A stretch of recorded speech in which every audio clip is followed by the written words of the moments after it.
Halo teman-teman semuanya, balik lagi di channel Cinema Whisper bareng Dea. Kali ini kita bakal bahas alur film berjudul Accident Man. Pada film kali ini, kita akan melihat aksi-aksi pembunuh bayaran yang bisa membuat pembunuhan mereka seolah sebuah kecelakaan atau bunuh diri. Dimana tentunya, film seperti ini akan menaikkan kemungkinan dolar kuning di channel Cinema Whisper. Tapi nggak apa-apa sih, asal pada seneng mah. Soalnya channelnya sendiri belum bisa dimonet. Oke lanjut, semua aksi itu awalnya berjalan mulus, sampai pada akhirnya salah satu di antara mereka merasa terhianati. Karena salah satu orang kesayangannya justru menjadi sasaran pembunuh bayaran dari timnya sendiri. Jadi, bagaimana keberlanjutan para dedengkot pembunuh bayaran ini? Apakah mereka akan beradu dengan kekuatannya yang hampir seimbang itu? Daripada kebingungan, yuk langsung kita simak aja alur filmnya. Kamera, rolling, and action. Pada film kali ini akan berfokus pada kehidupan seorang pria bernama Mike yang kerap menerima perundungan dari teman-teman sebayanya yang kerap melakukan kekerasan padanya setiap hari. Suatu hari, saat dirinya menjadi incaran teman-temannya, Mike lari ke halaman rumah orang dan tak sengaja melihat seseorang pria misterius masuk ke dalam rumah tersebut.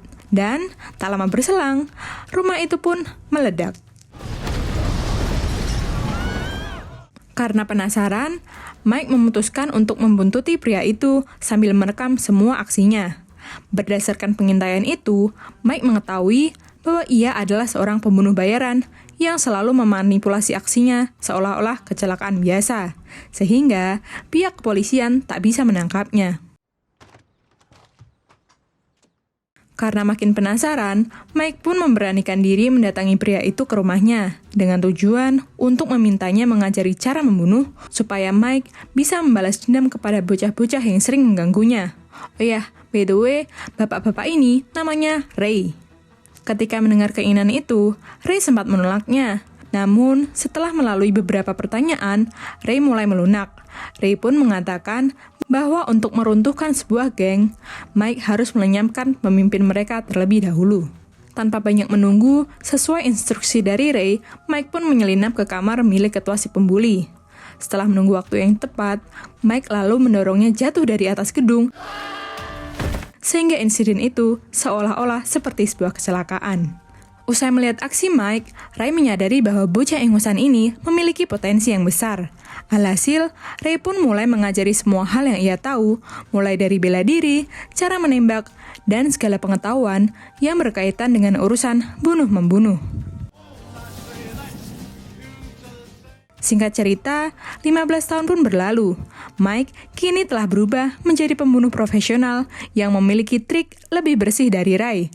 Ia berhasil membuat korbannya seolah-olah bunuh diri dan selalu menyelesaikan pekerjaannya dengan sempurna. Setiap usai melakukan pembunuhan, Mike sering melampiaskan tekanan mentalnya dengan mengajar beberapa orang di bar yang dianggapnya tidak enak dipandang.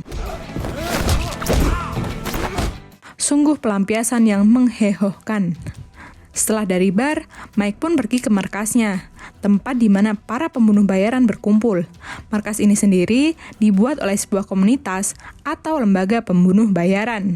Di tempat itu sendiri, ada beberapa pembunuh bayaran, seperti Joko, seorang pembunuh bayaran yang cukup emosian dan kerap membunuh target mereka dengan sangat sadis.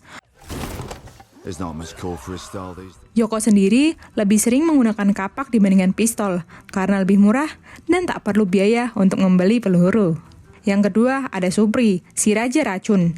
Ia merupakan seorang pembunuh yang hobi menggunakan bahan kimia berbahaya dalam menjalankan pekerjaannya. Supri menganggap metode ini lebih bersih dan efektif ketimbang harus melakukannya dengan cara kekerasan dan kontak fisik. Apalagi sekarang ini masih masa PPKM. Selanjutnya, ada tentara bersaudara bernama Jin dan Jun, di mana mereka berdua adalah mantan pasukan militer yang menggunakan metode pembunuhan seperti gangster atau anak-anak STM. Selanjutnya ada si Sophie COD, seorang pembunuh seksi dengan ciri khas samurainya.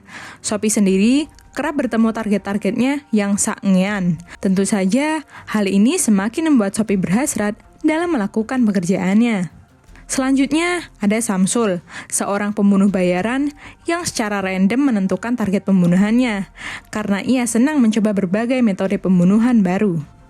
Yang terakhir, tentu saja ada bos mereka, yakni the one and only Lord Ray, yang bertugas untuk menjaga dan melindungi identitas mereka dengan cara membuat beberapa aturan ketat untuk setiap anggota pembunuh bayaran. Tak lama, muncullah sang penghubung mereka dengan klien, seorang pria paruh baya bernama Milton. Milton ini bertugas untuk memberi pekerjaan sekaligus bertanggung jawab atas uang imbalan yang diberikan oleh klien. Singkat cerita, Mike pun mendapat pekerjaan lain. Di sini, kita akan disuguhkan pertunjukan betapa cerdas dan telitinya seorang Mike saat dirinya menembak ban mobil dan membuat target terjepit sampai mencadet. Namun, tetap membuat pembunuhan itu hanyalah kecelakaan biasa. Malam harinya, Mike mendapat tugas membunuh sekelompok band metal. Entah apa alasannya, Mike sama sekali tidak pernah tahu siapa pemesan atau kenapa target harus mati. Yang pasti, Mike dan kawan-kawannya hanya melakukan pekerjaan ini secara profesional tanpa ada dendam pribadi. Hingga suatu hari, Mike dihadang seseorang pengendara motor yang tiba-tiba menembakinya secara brutal. Di mana sepertinya pengendaraan berhelm KYT full face itu telah melakukan kesalahan besar karena orang yang diserangnya adalah the one and only Mike tanpa Tyson.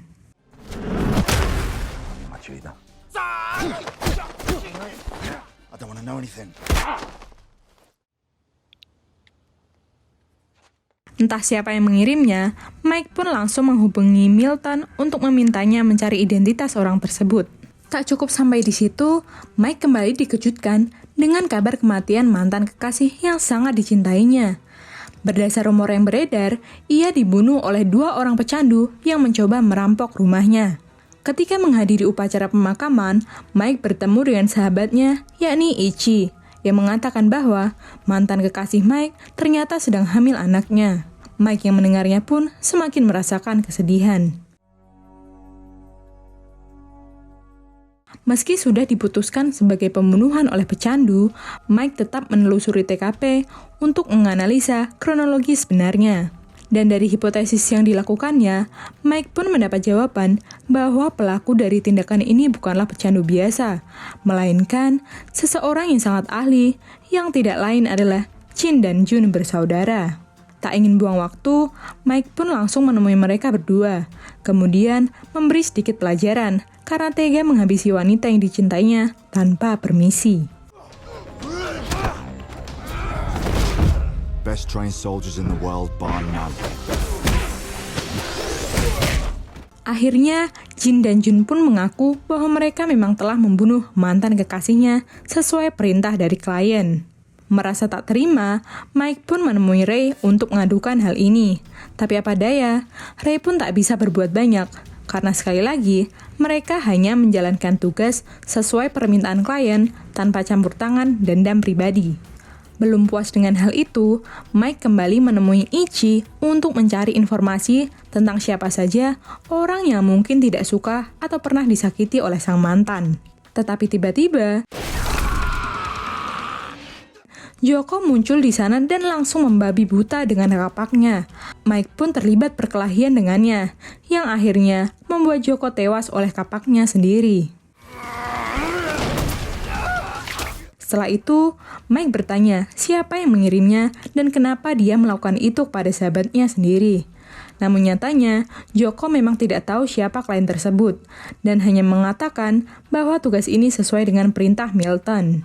Setelah itu, Mike pun datang ke tempat Milton dan langsung menghajar penjaganya yang berbadan besar seperti binaragawan.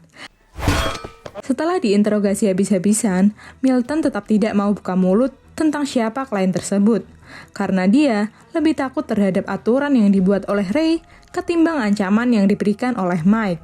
Namun pada akhirnya, setelah menerima beberapa ancaman kecil, Milton menjelaskan bahwa pelanggannya itu bernama Ken tanpa U.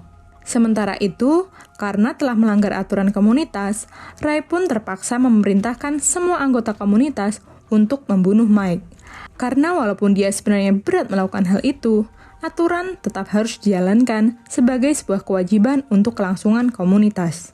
kembali ke Mike yang sedang bersama Ichi, di mana ia akhirnya menemukan sedikit petunjuk tentang orang yang mungkin ada hubungannya dengan kematian sang mantan. Sebelumnya, perlu diketahui bahwa mendiang sang mantan adalah seorang aktivis sosial di mana ia sempat menginvestigasi perihal sebuah perusahaan asing yang intinya melakukan beberapa tindakan ilegal. Dan nampaknya, kematian sang mantan ini ada hubungannya dengan perusahaan yang sedang diselidiki. Dengan beberapa catatan dari akun email yang diberikan Ichi, serta informasi dari Milton, Mike pun langsung menemui akuntan perusahaan tersebut untuk memaksanya buka mulut tentang keterikatannya dengan kematian sang mantan. Awalnya, akuntan itu mengaku tidak tahu menahu akan kematian kekasih Mike. Namun, setelah Mike memberinya sedikit ujian, Ken memberinya bukti percakapan milik bosnya yang mungkin bisa menjadi petunjuk bagi Mike mencari kebenaran. Tetapi, di tengah diskusi itu, tiba-tiba muncullah Jin dan Jun si bersaudara yang langsung menembak brutal ke arah Mike sesuai perintah Ray. Namun, layaknya kucing bernyawa 7, Mike berhasil menghindari tembakan itu dan tetap mampu berduel dengan sengit dengan Jun si bongsor. Meski kalah body, Mike berhasil membunuh keduanya. Namun, saat keluar dari sana, Mike sudah dihadang oleh si racun yang berusaha membiusnya dengan racun ramuannya. Sialnya, si racun justru mengalami hal serupa seperti Jin dan Jun. Rupanya, pertarungan ini belum berakhir. Saat akan pergi, muncullah Samsul dengan tas berisi perlengkapan pembunuhannya. Untungnya, Mike bisa dengan sigap melumpuhkannya dan mengambil bungkus plester yang bertuliskan nama aslinya, Atkins. Kemudian, sesuai alamat yang diberikan si akuntan, Mike pun mendatangi rumah si bos sekaligus kliennya itu.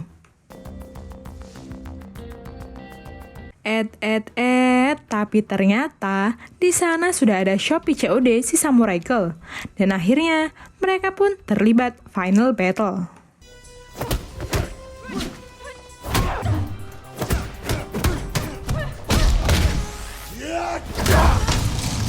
Sebagai penutup pertunjukan, Rai pun langsung menuju ruangan pria itu dan menebaskan samurai tepat di leher si bos. Sungguh scene yang memancing dolar kuning.